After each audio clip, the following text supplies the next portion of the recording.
A number of grassroots movements have emerged in June. Two, which are spearheaded by Canadians, are incredibly useful and elegant solutions. One of them is Black Designers of Canada by our very own George Sully, and 15% Pledge by Toronto native Aurora James, founder of shoe brand Brother Vellies. Two more came out of New York. The Kelly Initiative, named for late designer Patrick Kelly, who our very own Lendy Henry has worked with, is signed by 250 fashion professionals, and it petitions the Council of Fashion Designers of America to conduct an industry census and make public its findings on the racial makeup of employees of its member organizations, and asks participating companies to pledge to create equity for Black talent. The other is the Black in Fashion Council, which is founded by Teen Vogue Editor-in-Chief Lindsay Peoples-Wagner and publicist Sandrine Charles, which will establish an equality index score to assist with the inclusion of Black employees. So my question is data collection necessary for hiring practices, or is data collection bureaucracy that delays badly needed change? And how else can we implement equitable hiring practices? One of the things that I think we all agree on is accountability.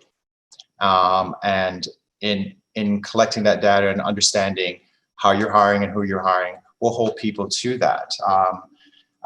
In my comments, I actually talked about, a blind hire, where you actually don't see someone. You never actually see their face, Can you actually hire someone without ever being face-to-face with them? Look at their resume, interview them, but never actually see them. And what would that look like? Yeah, sure. I mean, we run the risk of harvesting that data and what becomes of it. But I think it would be an interesting thing to actually look at and see what it ends up being.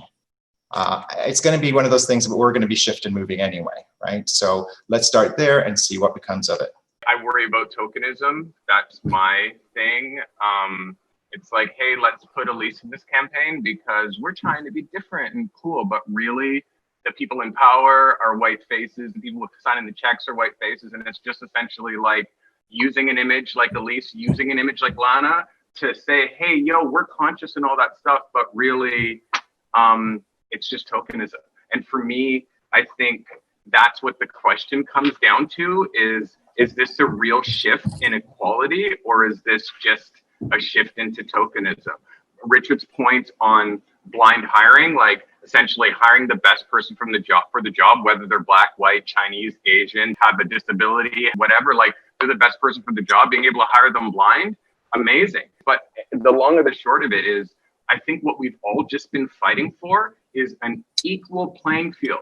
That's all we want, is a clean slate. I just want to know that I have exactly the same amount of chance to get this opportunity as the next person, not more chance because I'm a cool Black guy or less chance because I'm a cool Black guy. Like, I just want equality. And the tokenism, I feel like it's going to be super quick to spot. And you really just have to follow the money. Like, who has the money that's signing the checks, and are they being really a conscious individual and doing this for the right reason, or is this just tokenism? Of course, nobody wants to be the token, and we want to be hired because we are qualified. But I think it's also very important that we all acknowledge, if we're coming up for a big race and we haven't been allowed to train for that race, we haven't been given good food to eat before that race, we don't even know how long the race is, we can't really compete with the people that are in the race with us. So that's like a whole separate conversation, but it's very murky between tokenism versus representation versus where we're even at. In terms of data collection, though, I would say that that's very important to me. And data collection and the way that we work with data, there are places where the numbers don't lie. And for example, like with my job, the numbers don't lie. I live by my numbers. What is our engagement on social media, on our website? What is our newsstand?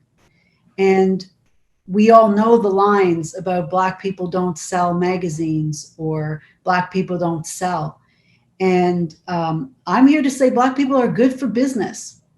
Not only are we the innovators of all culture, but even in my experience within ELLE and with what we've done here, okay, obviously when we have Beyonce on the cover, she kind of does okay. it's Beyonce. All right. Can't think why she does so well. But we had a cover last year with Winnie Harlow and Stefan James. They are Jamaican Canadians. We shot that cover in Eglinton West in Little Jamaica, which is not really a popular location for big international fashion magazines to shoot. And that issue and that cover, that sold almost equitable to what Celine Dion sold for us. Our queen, Celine. So there's information there to be had. And what I learned the most out of that, because often there's this question, do we need a huge A-list celebrity? Well, sure, you do. But also what happened here was a recognition from the community coming out, the community seeing representation, pride, excitement, and us saying these are the next king and queen of fashion and film, and like, this is it. So I think that data does matter because I have those numbers now and I can use that. That is power for me. And I think also I have to admit I have the privilege of having the platform to be able to do this. And we don't have enough people with the platform. We all know what we're capable of. We all know what we do, but you've got to be able to have that spotlight to shine it as well. So in other words, I don't know the answer, but I know that data matters when you're trying to prove something and it comes down to money and business. You're absolutely right, Vanessa. We were lucky to have those platforms, and you do the best you can and you look out for each other as best you can. So, right. And data speaks. Data, as you say, will tell you how many blacks shop where, where do we spend our money? And part of the change is galvanizing ourselves to start letting our money talk, right? So there's that. Steve, can I say to you, you are never being hired just because you're black. Trust me, you gotta be damn good to even get in the door, all right? And you're probably twice as good. You've had to take stuff that probably other people haven't. So it's never just because you're black. You've always had to be better.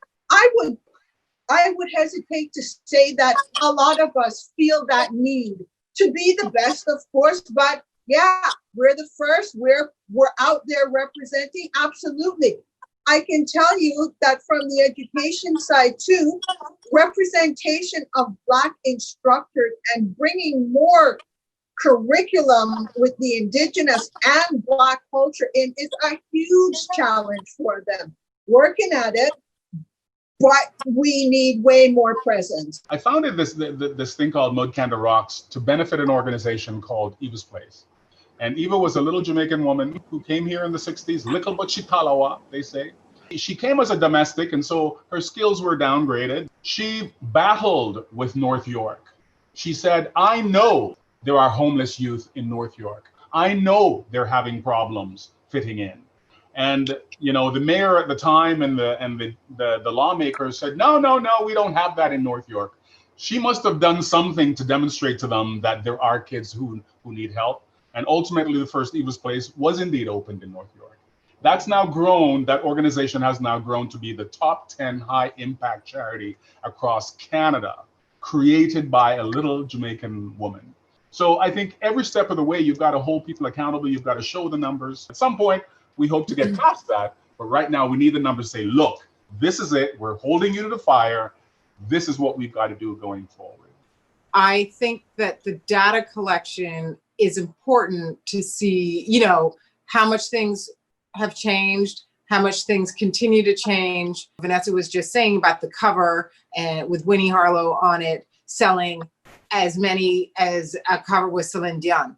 So, that's concrete. There's no lies in those numbers. When people want to say Black doesn't sell as well, or, you get TV shows like The Bachelor, the Black Bachelor doesn't work as well, and all this kind of junk that comes in on a print level, which is more what I do. I don't have hard data, but there should be some firm thing, because hairdressers show up and to a job without the tools in order to do their job. Meaning, I'm blow drying my hair, or they don't want to do their job. This is a thing where data would help. You have to supply a course. People have to have taken this so that the percentage of people that show up ill-equipped to do their job, which is the Black model's hair, would decrease. Because that still happens today. That's been happening to me for decades, where I show up on a job, someone doesn't know how to do my hair, they don't have the tools to do my hair looks bad, and in the end, who gets the blame? Who is the client calling? Who's the art director calling? My agent. Oh, Lana's hair didn't look good. So I'm not a hairdresser, but data in that kind of situation could change all that kind of stuff, because that's like a daily microaggression. You go to work and this kind of thing where person's not equipped to do your hair. They don't want to do your hair because it's like, oh, it's going to take so long. You know, I shouldn't have to deal with those microaggressions. And if there was more data on that, if there was more accountability on that, stuff like that would change. Data is cumulative power. And without it, you're going to end up being overruled by subjective opinions. So think of all the positions that we can now defend because we have the data. Less than 2% of venture capital money goes to Black entrepreneurs. Less than 3% goes to women.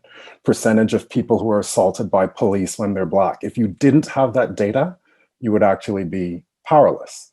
Now, it's a dual-edged sword because data is a kind of hell. It's overwhelming. It's unrelenting. So you need to match that with a certain amount of data literacy because it can be distorted, and you're going to need to build a position that you understand how to defend with the data, but also to fight against distortion. So I think about these kinds of numbers all the time. Building a fintech company, you kind of know the odds against us just trying to raise money in the Canadian environment. We're in the middle of a $10 million raise. My investors are all Black, gay, and women, overwhelmingly in a fintech business. And I've got the data to say, I know why that is. It's not going to stop me from trying to do what I'm going to do.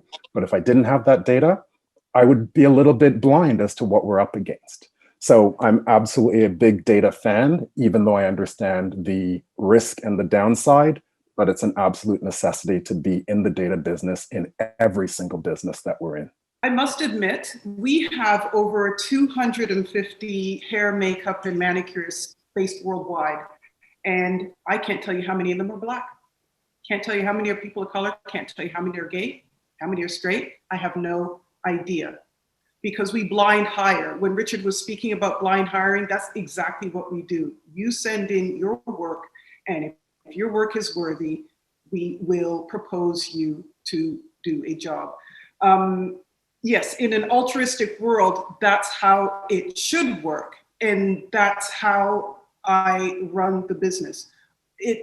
And on the other side of that, and as Lana was talking about in terms of accountability and making sure that those who are hired actually can do the job. This is part of the incentive of what we are doing right now, is to make sure, I can tell with the people that we hire, the people that we bring in, they are proficient to do all textures of hair, not just one texture. They have a full kit that they can do all colors of skin.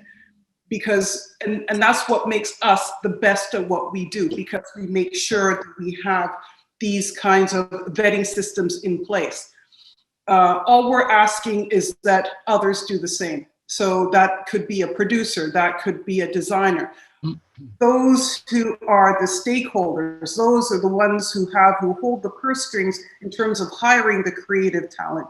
They need to make sure that their producers are accountable to the fact that their artists, their talent, must have something for everyone. Not 10 years ago, 8 months ago, if we Google, everybody who's listening to this panel right now, I want you to Google right now and say Black designers, Canadian Black designers, and you'll have the 3 tokens, I promise you. And if I didn't amass a number to say, I know that there's more of us that exist, why are you just including these 3 for the past 10 years when there's so many of us? There's the young ones just coming up. There's the ones that are just getting their grip. And there's the veterans that are not just quote unquote athleisure, because that's another thing. You know, sorry, George, you know, athleisure. The thing is that, like, there's so many of us. And if I didn't have that data, if I didn't have the proof to walk into a room full of ignorance and say, wait a second, I've had arguments less than 4 months ago of saying, George, I don't believe you. And you're going to have problems to amass more than 10. I can guarantee more than 10. Strike me down with thunder if you could find more than 10 Black designers.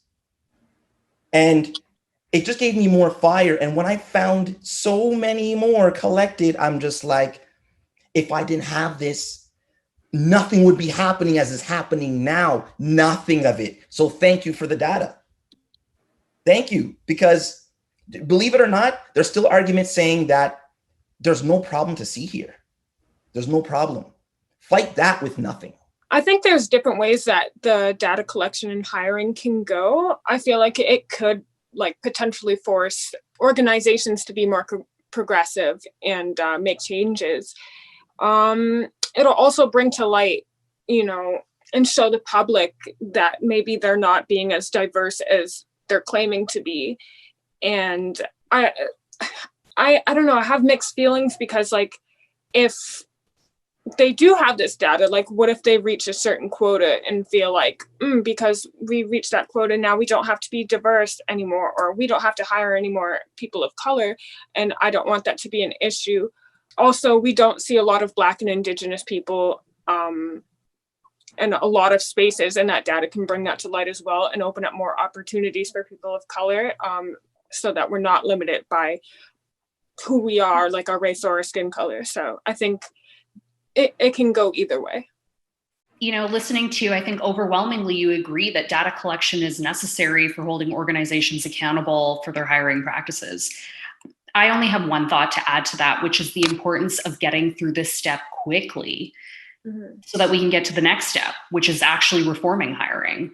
I would love to see major Canadian fashion companies like Holt Renfrew, Hudson's Bay, Essence, Canada Goose, Lululemon participate in the Black in Fashion Council's Equality Index score.